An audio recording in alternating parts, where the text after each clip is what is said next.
सोमवार के व्रत को लेकर मान्यता है कि इस व्रत को करने से भगवान शिव अपनी भक्तों की मुराद जल्दी पूरी करते हैं।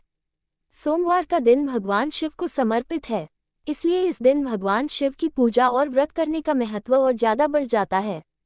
यदि आप सोमवार के व्रत करते हैं तो आपको सोमवार व्रत कथा पढ़ना बेहद जरूरी है, क्योंकि इसके बिना आपका व्रत अधूरा माना जाता है। आइए जानते हैं सोमवार व्रत कथा। देवों के देव महादेव बहुत ही भोले माने जाते हैं, इसलिए उनका एक नाम भोलेनाथ भी है। पौराणिक मान्यतानुसार भगवान शंकर को प्रसन्न करने के लिए किसी भी तरह के खास विशेष पूजन की आवश्यकता नहीं होती, क्योंकि कहा जाता है कि वह तो भोले हैं और भक्त की मन से की गई क्षणिक मात्र की भक्ति से ही वह प्रसन्न हो जाते हैं। अगर आप भी शिव की भक्ति और कृपा पाने के लिए सावन के सोमवार का व्रत करते हैं तो इस कथा से भोलेनाथ को प्रसन्न कर सकते हैं। साहूकार को मिला संतान प्राप्ति का वरदान। एक बार किसी एक नगर में एक साहूकार था। उसके घर में धन की कोई कमी नहीं थी, लेकिन कोई संतान न होने के कारण वह बहुत दुखी था। संतान प्राप्ति के लिए वह हर सोमवार को व्रत रखता था और पूरी श्रद्धा के साथ शिव मंदिर जाकर भगवान शिव और माता पार्वती की पूजा करता था।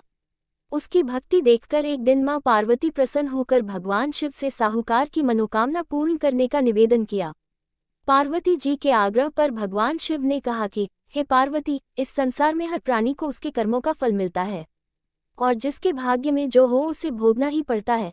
लेकिन पार्वती जी ने साहूकार की भक्ति देखकर उसकी मनोकामना पूर्ण करने की इच्छा व्यक्त की।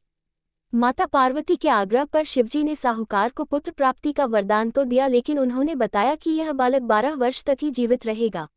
साहूकार के पुत्र का कुछ ऐसे हुआ विवाह। माता पार्वती और भगवान शिव की बातचीत को साहूकार सुन रहा था, इसलिए उसे ना तो इस बात की खुशी थी और ना ही दुख। वह पहले की भांति शिवजी की पूजा करता रहा। कुछ समय के बाद साहूकार की पत्नी ने एक पुत्र को जन्म दिया।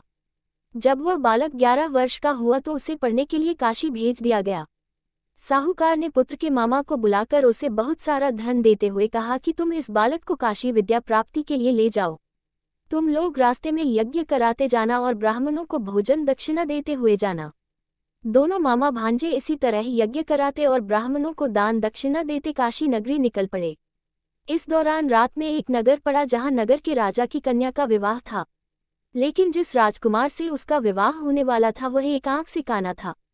राजकुमार के पिता ने अपने पुत्र के काना होने की बात को छुपाने के लिए सोचा क्यों न उसने साहूकार के पुत्र को दूल्हा बनाकर राजकुमारी से विवाह करा दूं। विवाह के बाद इसको धन देकर विदा कर दूंगा और राजकुमारी को अपने नगर ले जाऊंगा। लड़के को दूल्हे के वस्त्र पहनाकर राजकुमारी से विवाह करा दिया गया। साहूकार के पुत्र के निकले प्राण।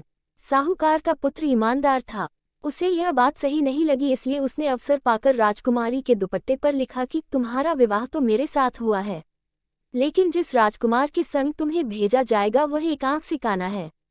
मैं तो काशी पढ़ने जा रहा हूँ। जब राजकुमारी ने चुन्नी पर लिखी बातें पढ़ी तो उसने अपने माता पिता को ये बात बताई। राजा ने अपनी पुत्री को विदा नहीं किया, फिर बारात वापस चली गई। दूसरी ओर साहूकार का लड़का और उसका मामा काशी पहुंचे और वहां जाकर उन्होंने यज्ञ किया।